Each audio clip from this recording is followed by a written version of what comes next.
सर्वनाम की short revision class में आपका स्वागत है। सर्वनाम जो कि विकारी शब्द है। विकारी का मतलब होता है जिसमें परिवर्तन किया जा सके। संज्ञा, सर्वनाम, क्रिया विशेषणीय सभी विकारी शब्द हैं, इनमें परिवर्तन हो सकता है। इसके 6 भेद होते हैं: पुरुषवाचक सर्वनाम, निजवाचक सर्वनाम, निश्चयवाचक सर्वनाम, अनिश्चयवाचक सर्वनाम, संबंधवाचक सर्वनाम और प्रश्नवाचक सर्वनाम। पुरुषवाचक सर्वनाम के 3 भाग हैं इसके: उत्तम पुरुषवाचक, मध्यम पुरुषवाचक और अन्य पुरुषवाचक। उत्तम पुरुषवाचक में जो सर्वनाम है वो क्या यूज होते हैं? मैं और हम। मध्यम में तू, तुम, आप। अन्य में ये और वे। इसी तरीके से निजवाचक सर्वनाम में आप, अपने आप, स्वयं, खुद, ये सभी निजवाचक सर्वनाम में यूज होते हैं। निश्चयवाचक में यह है, वह है। अनिश्चयवाचक में कोई, कुछ। संबंधवाचक में जो, सो, जिसकी, उसकी। और प्रश्नवाचक में कब, क्यों, कहाँ, कैसे। इस टाइप से ये सभी 6 सर्वनाम में 11 इनके मतलब 6 सर्वनाम के भेद है और 11 इनके सर्वनाम हैं। सर्वनाम की परिभाषा है: सर्वनाम एक विकारी शब्द है। जो शब्द संज्ञा के स्थान पर प्रयोग में लाए जाते हैं उन्हें सर्वनाम कहते हैं। हम सर्वनाम का प्रयोग शब्दों की पुनरावृत्ति से बचने के लिए करते हैं। जैसे एक एग्जाम्पल दिया हुआ है, मोहन कल ऑफिस नहीं आया क्योंकि मोहन का स्वास्थ्य ठीक नहीं था। अब अगर इस तरीके से हम हर एक सेंटेंस बोलेंगे और उसमें सभी में मोहन का नाम हम लगाते रहेंगे तो वो सेंटेंस परफेक्ट नहीं लगेगा पढ़ने में। इसलिए हमने इसमें मोहन को काट के इसकी जगह क्या सर्वनाम यूज़ किया है? मोहन कल ऑफिस नहीं आया क्योंकि उसका स्वास्थ्य ठीक नहीं था। मोहन की जगह हमने शब्द क्या यूज़ किया है? उसका। तो उसका सर्वनाम है जो कि संज्ञा, मोहन एक संज्ञा शब्द है, उसकी जगह पे प्रयोग किया गया है। तो यही हमारी डेफिनेशन है। अगर संज्ञा शब्द के लिए संज्ञा शब्द के स्थान पर जो प्रयोग किया जाए वही सर्वनाम होता है। जैसे इसमें एग्जाम्पल दिया हुआ है, रजत 7वीं कक्षा में पढ़ता है। रजत के पिताजी डॉक्टर हैं और रजत की माताजी वकील हैं। तो इसमें रजत की जगह हमने सर्वनाम प्रयोग किए हैं। जैसे रजत 7वीं कक्षा में पढ़ता है, उसके पिताजी डॉक्टर हैं और उसकी माताजी वकील हैं। तो यहाँ रजत की जगह हमने उसके और उसकी, ये दोनों जो वर्ड प्रयोग किए हैं, ये दोनों शब्द लिए हैं, ये क्या हैं? सर्वनाम शब्द हैं। सर्वनाम के 6 भेद होते हैं, मैं आपको पहले बता चुका हूँ। और सर्वनाम की संख्या कितनी होती है? 11 होती है। 11 याद कैसे करने? मैं, तू, आप, यह वह, जो सो, कोई कुछ, कौन क्या। एक बार फिर से रिपीट करना, मैं, तू, आप, यह वह, जो सो, कोई कुछ, कौन क्या। ये 11 सर्वनाम की संख्या होती है और सर्वनाम के भेद 6 होते हैं। पर डॉक्टर दिमशित्या ने संयुक्त सर्वनाम बताए हैं 2, कुछ ना कुछ और कोई ना कोई।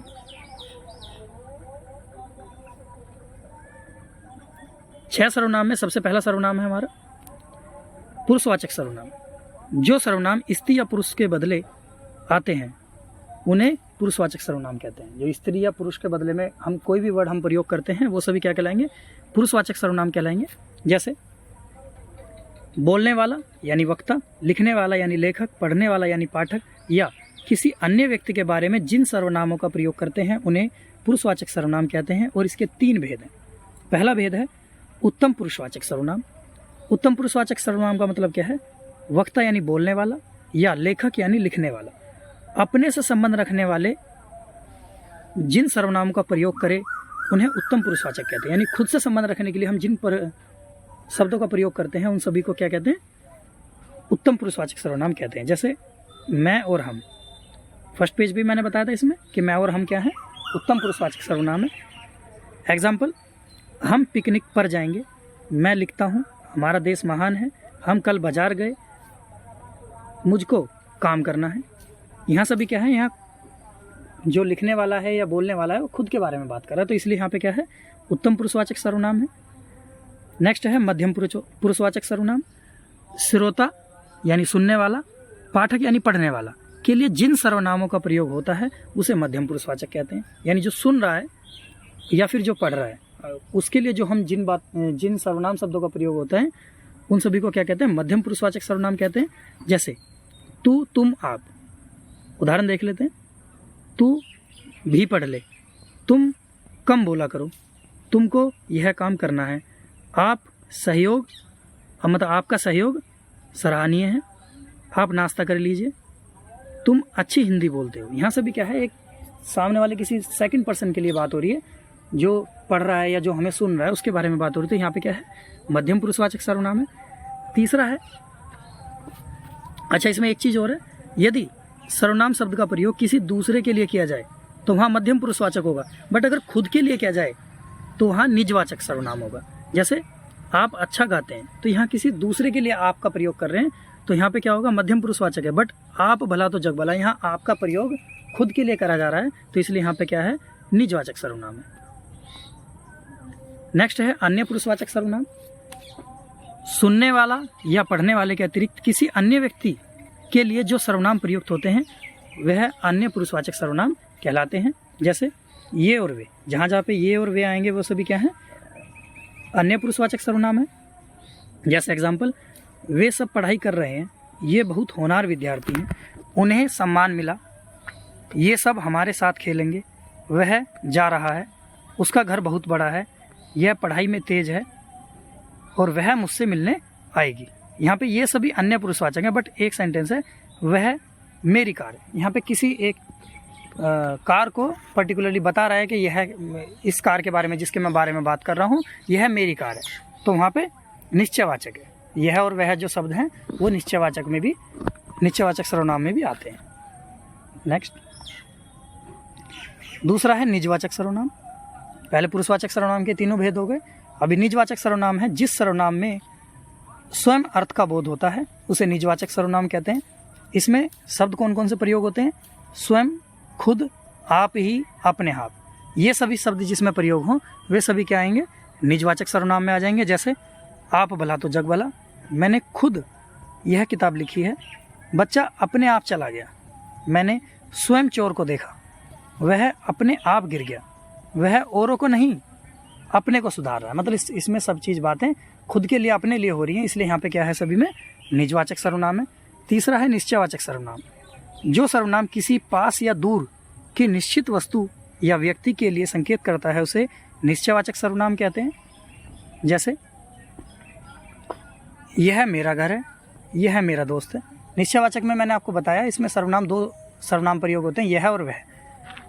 तो इसमें ये मेरे हथियार हैं, वह मेरा साथी है, वह मेरी किताब है, वह जो है दूर के लिए प्रयोग करते हैं और यह शब्द जो है पास के लिए प्रयोग करते हैं। तो इसमें दो ही शब्द आते हैं, यह और वह, इनसे ही निश्चय का बोध होता है कि ये निश्चयवाचक सर्वनाम यहाँ पे है। नेक्स्ट है अनिश्चयवाचक सर्वनाम। जिन सर्वनाम शब्दों में किसी निश्चित वस्तु का बोध होता है उन्हें, मतलब बोध नहीं होता है, जिन सर्वनाम शब्दों में किसी निश्चित वस्तु का बोध नहीं होता है उन्हें अनिश्चयवाचक सर्वनाम कहते हैं। ये तो इसके वर्ड से ही हमें क्लियर हो रहा है। इसमें जो सर्वनाम शब्द प्रयोग किए जाएंगे, कोई, कुछ और बहुत, ये तीनों शब्द जहाँ भी आएंगे वहाँ पे अनिश्चयवाचक बोध होगा। इसमें उदाहरण है, कोई आ रहा है, तुम्हारे जैसे बहुत देखे, दूध में कुछ पड़ा है, दरवाजे पर कोई खड़ा है, कोई रो रहा है। मतलब इसमें निश्चय नहीं हो पा रहा है कि हम किस बारे में बात कर रहे हैं, बस कोई या कुछ या बहुत शब्द का प्रयोग कर रहे हैं, तो ये सभी क्या है, अनिश्चयवाचक सर्वनाम है। नेक्स्ट है संबंधवाचक सर्वनाम। जिन सर्वनाम से दो भिन्न बातों का संबंध का ज्ञान होता है उन्हें वहाँ संबंधवाचक सर्वनाम होता है। जैसे इसमें जो शब्द प्रयोग होते हैं वो होते हैं जो, सो, जिसकी, उसकी, जैसी, वैसी। एग्जाम्पल देखते हैं, जिसकी लाठी उसकी भैंस, जिन्होंने परीक्षा दी है उन्हें परिणाम का इंतजार है, जो करेगा सो भरेगा, जैसी करनी वैसी बननी, जिसका पैन गिरा वह ले जाए, जो बोएगा सो काटेगा। मतलब इसमें जो, सो आदि शब्दों का प्रयोग हो रहा है यहाँ पे, इसलिए क्या है, संबंधवाचक सर्वनाम है। और लास्ट है प्रश्नवाचक सर्वनाम। जिन सर्वनाम शब्दों से प्रश्न पूछे जाने का बोध होता है उन्हें वहाँ प्रश्नवाचक सर्वनाम होता है। जैसे एग्जाम्पल है, कार्यक्रम कब शुरू होगा, बच्चा क्यों रो रहा है, रमन दिल्ली में कहाँ रहता है, भैया क्या करना चाहिए, मास्टर जी का नाम क्या है। मतलब इसमें हर एक चीज़ के लिए क्वेश्चन पूछा जा रहा है, तो किसी प्रकार का कोई क्वेश्चन पूछा जाएगा तो वहाँ पे सभी क्या होगा, प्रश्नवाचक सर्वनाम होगा। धन्यवाद।